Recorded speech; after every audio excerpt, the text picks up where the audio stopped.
আসসালামু আলাইকুম। উঞ্জিলাস ক্রিয়েটিভিটিস থেকে আমি উঞ্জিলা।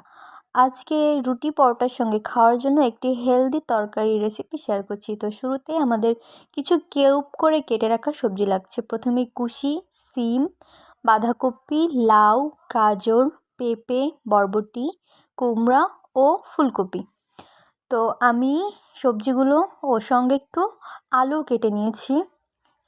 সবজিগুলো সুন্দর করে একটি পাত্রে দিয়ে আমি কিছু পানি দিয়ে ধুয়ে নিব।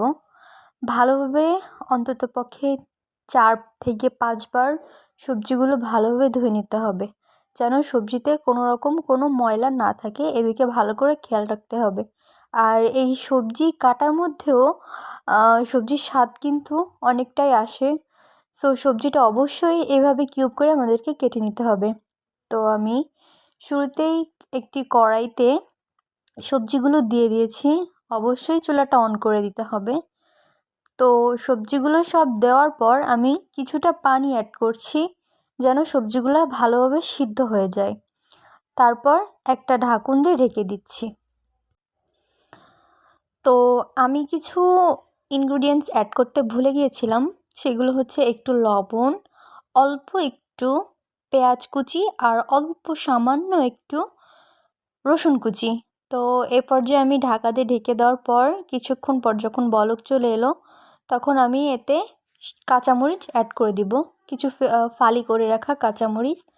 তো এরপর এটা ভালো করে মিশিয়ে নিয়ে আমি আবারও ঢাকা দিয়ে নিব। এ পর্যায়ে আমি ঢাকনটা উঠিয়ে নিয়ে ঠিক 5 মিনিট পর ঢাকনটা উঠিয়ে নিয়ে দেখলাম যে সবজিটা ঠিক কতটা হয়েছে, দেখলাম আধা সিদ্ধ হয়ে গেছে। তো এখন আমি এখানে হলুদ অ্যাড করব। 2 চামচ মতো হলুদ অ্যাড করলেই হবে, যে যেমনটা কালার পছন্দ করবে, যতটুকু হলুদ সে খেতে পারবে, লাইক স্মেলের একটা বিষয় আছে, সেভাবেই অ্যাড করতে হবে আমাদের হলুদটা। তো আমি এরপর আলাদা একটি কড়াইতে কিছুটা সয়াবিন তেল নিয়ে এর মধ্যে কুচি করে রাখা রসুন এবং পেঁয়াজ দিয়ে দিব। এটা একটু গরম হয়ে এলেই এর মধ্যে আমি অ্যাড করব 1.5 টেবিল চামচ জিরার গুঁড়া। চাইলে এখানে আস্ত জিরাও অ্যাড করা যায়, তবে আমার কাছে গুঁড়াটাই বেশি ভালো লাগে। এরপর আমি দিয়েছি 1 চামচ 5 ফোড়নের গুঁড়া। তো এরপর আমি এটা ভালোভাবে নাড়িয়ে চাড়িয়ে ব্রাউন হওয়া পর্যন্ত নাড়িয়ে চাড়িয়ে নিয়েছি।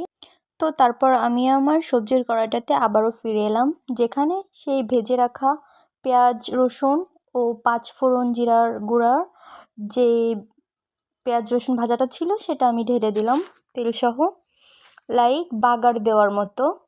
এবার এটাকে আমি ভালোভাবে মিশিয়ে নিয়ে একটু ঢেকে দিব। তো তারপর কিছুক্ষণ ঢাকা দিয়ে ওঠানোর পর এখানে আমি অ্যাড করব ভাজা গরম মশলার গুঁড়া। তো এ পর্যায়ে আমার রান্নাটা এখানে অলমোস্ট শেষ হয়ে গেছে। এখন কিছুটা নাড়াচাড়া করে যে হালকা বেশি পানিটুকু আছে এই পানিটা আমি শুকিয়ে নিব। তো আমাদের শুকানো হয়ে গেছে প্রায়, আর এটা ঘন হয়ে আসলেই আমাদের রান্নাটা শেষ হয়ে গিয়েছে। তো সবাই অনেক অনেক লাইক, কমেন্ট, শেয়ার করবেন এবং অবশ্যই আমার চ্যানেলটাকে সাবস্ক্রাইব করে আমার পাশেই থাকবেন। তাহলে এমন আরও ইউনিক রেসিপি অবশ্যই আপনারা পেয়ে যাবেন আমার চ্যানেলে। তো আজকের মতো আল্লাহ হাফেজ।